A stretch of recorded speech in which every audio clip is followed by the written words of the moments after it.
दोस्तों, सैम हैग्जी की real life stories में आपका स्वागत है। बात है साल 2018 कॉलेज के दिनों की। सुबह का वक्त, मैं और मेरी गर्लफ्रेंड आराम से क्लास में बैठे हुए थे, पर अगला ही पल मेरे लिए कितना खतरनाक साबित हो सकता था, इस बात का मुझे कोई भी अंदाजा नहीं था।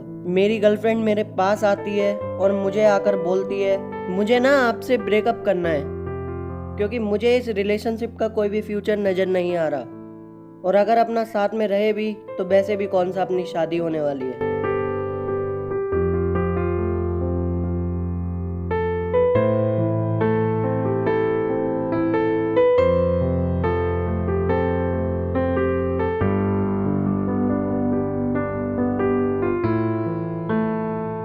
वो मेरा पहला प्यार था और 2 साल से मैं उसके साथ रिलेशनशिप में था। कॉलेज का फर्स्ट और सेकंड ईयर हम दोनों ने हमेशा साथ में ही तो बिताया था।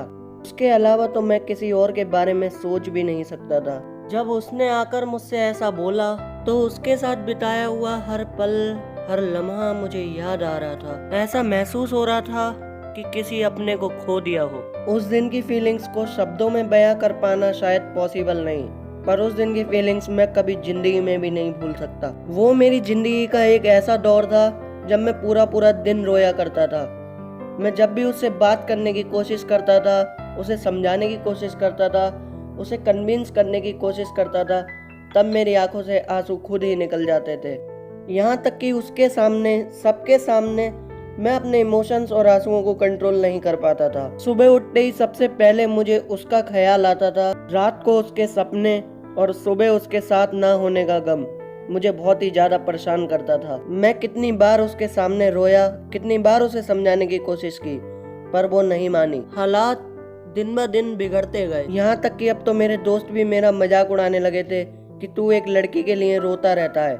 ब्रेकअप जैसी छोटी मोटी चीजें तो लाइफ में होती ही रहती हैं, पर एक ऐसा शख्स जिसके साथ मैं अपना most of the time spend करता था, उसे खोने का गम मैं उन्हें कैसे समझाता। कई बार उसे समझाने के बाद समझ आया कि मैं अपनी लाइफ की सबसे बड़ी गलती कर रहा हूँ। अगर वो आज मेरे साथ रिलेशनशिप में रहने के लिए तैयार हो भी जाती है तो वो ये रिलेशनशिप पहले की तरह कभी सेम रहेगा भी नहीं।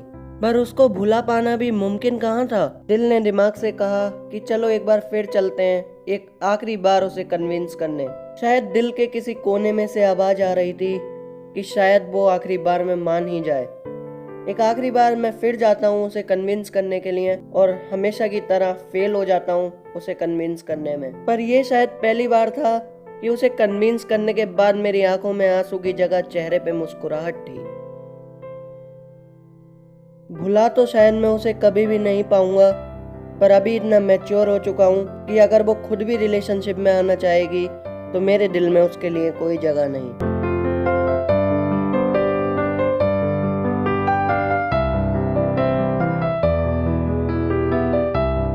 दोस्तों, जिनकी ये कहानी है उन्होंने अपना नाम तो लीक करने से मना कर दिया, पर ऐसे ही और कहानियों के लिए जुड़े रहिए सैम हैग्जी के साथ।